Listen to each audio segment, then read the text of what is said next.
Anti yantuke no kuntukirya no yali no mwami we ne bakola challenge ya mwali bana. Okay. Ne bajiteka Dictator Amiru. Yeah. It was so nice. Kakati nze kenyine nteka yo comment ngamba how do you see if we jump on the remix? Kakati ate they were so positive. Okay. Akenzo manye byange bigwera one tugenda mu studio just in 30 minutes. Ngafine wedde majolire bategomya. Yes sebo. Ani asoko kola original yali Padman. Padman yakola original era ne remix yagizemu kitegeeza tacha ajijukira kitegeeza East or West Masters always Masters so tuyingira guno omwaka tune naye ezimu ku tune ezatuyingiza omwaka ate zitutambuziza omwaka eziwadde abantu essuubi yes eziwa abantu essuubi mwaka lwaki le Vixen era lwaki guno omwaka the Vixen is my brother. I call him my brother because he's one of the realest artists in the music industry for the time I've been standing. Okay. Muntu mulungi nnyo akubulya ekituufu kyatayagadde n'akikubulira and same applies to me. To meeting waliwo ebintu bye twali tumisinga in common embeera gye twakulyamu nga tetwabifuna ffe twagendanga eyo mu white flats eyo ne brown flats nga tusomba kasasiro tuzanyako n'abaana b'abagagga. Okay. Kanetuka nga ate tusobola obigula so ekyo ne kisigalamu nga bona agamba saabuga kagaali mba nkuze mukama nanyamba nantutumula lwakiri kankaguli omwana wange naye nange mbeere nga nkavugamu oba nkaguli omwana abeere nga akazanya so I will be seeing the young me. Okay. Twali tuzanya game ne mugamba nagamba wankubye eggulo naye leero nkulinze ne mugamba ndi mu studio nzija. Okay. Ninge nanga nkoze guno omwaka. Kati bwe tuzanya nagamba by the way wangambye oli mu studio ekampuliyemu ku gundi ku vibe joinawo vibe jo wakoze mu studio nenji mu playingiramu nagamba twali tuzanya ne game napoze nga nagamba gwe mwana okimanyi wayimbye gospel kati nze tekyambadde nze nali nyimbye motivational song nga simanyi nti na gospel so we yawulye ne mugamba ate goli you're the gospel general jump on the track.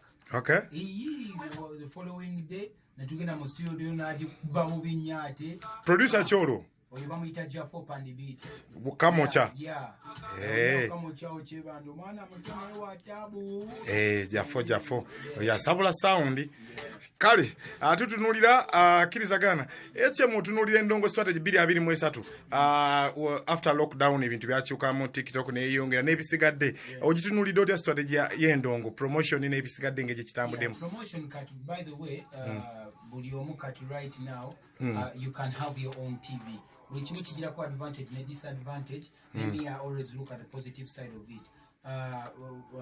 Kugira kwa weba match nti TikTok promoting zenye byobusegu nate promoting zenye talent z'abaana. Ekituufu. Nange mbera ko ku TikTok era in most cases enyimba zange babazikola mu challenge ku TikTok. Of which tegeza we point jenjagala okuyisaawo obubaka bwenjagala okuyisaawo it's the best platform right now. Okay. Yeah. So era nkubiriza abantu nabo bajijumbire naye bajijumbire nga bayigako no sukononekerako bekiri nga tunagenda kukayimba olinawo ennyimba mekaawo kapya ne mwana muwala pink nga tunayingira kapya akulika ye wasaha wabadova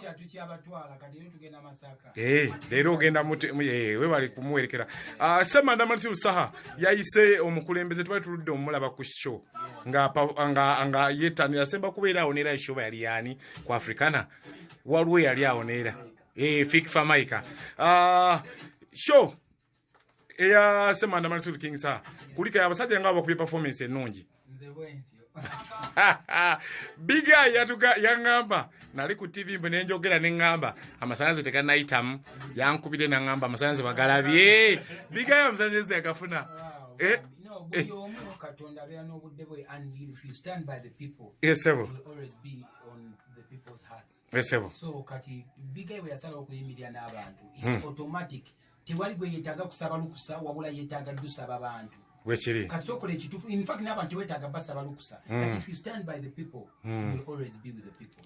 Masanyalaza yagafunye kumulagala avuga yakirabye wali kyabadde afuna neno kyafuna anage kayiba kapya bakayise batya bakayise omwana omwana nakakoze ne mwana muwala Pinky. Okay. Wetutuna back to back enyimba zetwogerako oba zetulaba kati omwaka mwali bana then n'omwana ono nyimba zino zirina collaborations wasalawo okuwa abantu collaborations back to back. Okay. So, guys, where to go? Njagala nyo kusharinga my talent. N'abalala kati nze byenyimbe sometimes when biyimbe byange era ne kati first of all when nkola naawe oluyimba kitegeeza naawe olina kyongezeeko. Okay. Osanga nange mbeera nina kyenkuyizeeko. Sekera tubeera to spreading our wings wide.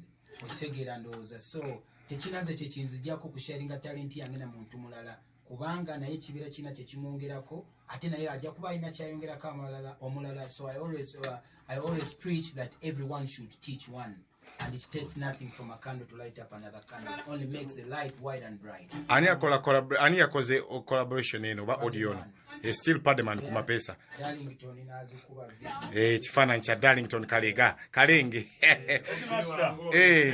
Darlington ebintu bingi byogedda ku mukutu ya ku TikTok onda ku YouTube byogerwa nnyo omwana oyo Pink simanyi nawulira emboozi zaayinyiye negamba kintu ekiri kitya Lumasi zino shogera kochi. Ebice byayogerwa anti oyogere tebiweddeeyo. Mpeki mbawanga omukazi w'omwana naye oyita wulako ebintu ebyo. Yeah, nabiraba. Now somebody ati wabita wabiwulira. Toko.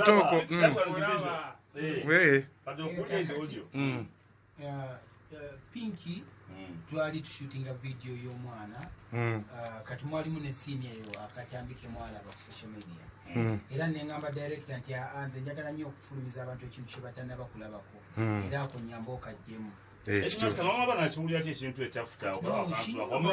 was even there nga bakwata behind the scene yabeerawo nze mukyala wange munnange nawe mangenda mu studio asinga by the way okumpushinga and I respect you so much baby Pauline bwembeera nga ne bwe tuba tuyombye angamba kale mu kifo ky'okumala obudde ng'oyomba singa ogenzeemu mu studio nengamba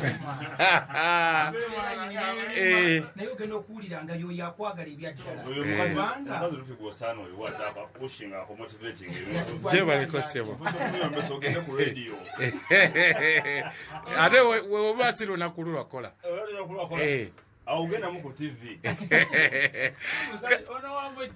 uyo ati namuyita omusumbuyi katufune kukayimba kano tukomewo tutaya esimu nga 7-10 atubeneye bana Uganda mwogereko ne HM katufune kayimba kana kapya omwana nga featuringa mwana mwala Pinky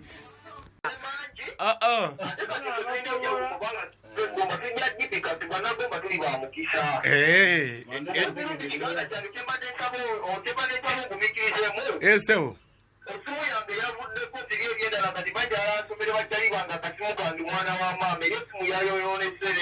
gisomeda ki seconds asatu tudduka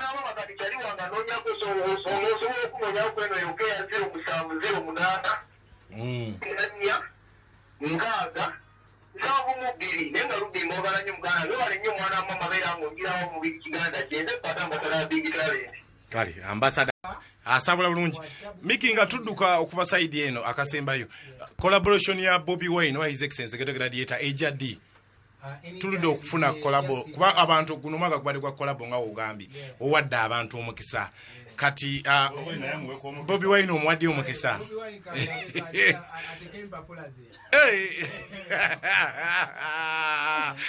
Bobby Wine wa politics ne Kyagulanyi baawukana mwaba bitegeera oli Kyagulanyi president kati president ye mukubira saluti akati Bobby Wine atekeyo kumpapula tuna malaga abana awe bomukisa by the way na yatadda kayimba akalungi ne Janly yes a very nice song mukanoonyeko kali mbajukiza Mikie Wine tuli naye kuleta van baka okwao Mary Butter Mikie Wine abasigadde banji betugenda okwasaganya manager bike kyekiganye katufuna kayimba k'omukulu naye nga twale ne ate ne Lukaya nawe tuli kweno nyinga 25 Lukaya Christmas Day kitegeeza oli Lukaya osoka kubeera Lukaya atenzire ku tavani ku tavani sawa nga 5 mukaaga so kati kitegeeza promoter weri weka we Victor promoter erukaya bera mugumu mukuru asooka program ya agirina si ya kifere agirina nti kweri ku line up Christmas day aberuka yabere bagumu promoter Victor Mikie wine alina mu erukaya then aje ku the tavern baker huku igatirwe ko Mary Bata the Baninas Fiki Gaza Joseph Ngoma mu gospel mwali n'abasigadde so Joseph Ngoma kwali ku line up n'abasigadde banji ne mwana mulenzi Biswanka wa TikTok banji line up tugenda kunyumirwa Biswanka waliwo Biswanka Biswanka to manje yavewa alieni aliye Biswanka wamita Biswanka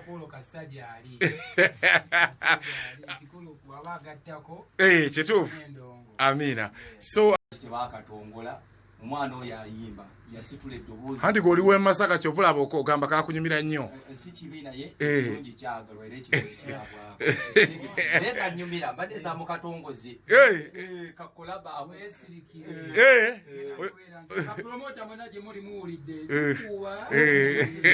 so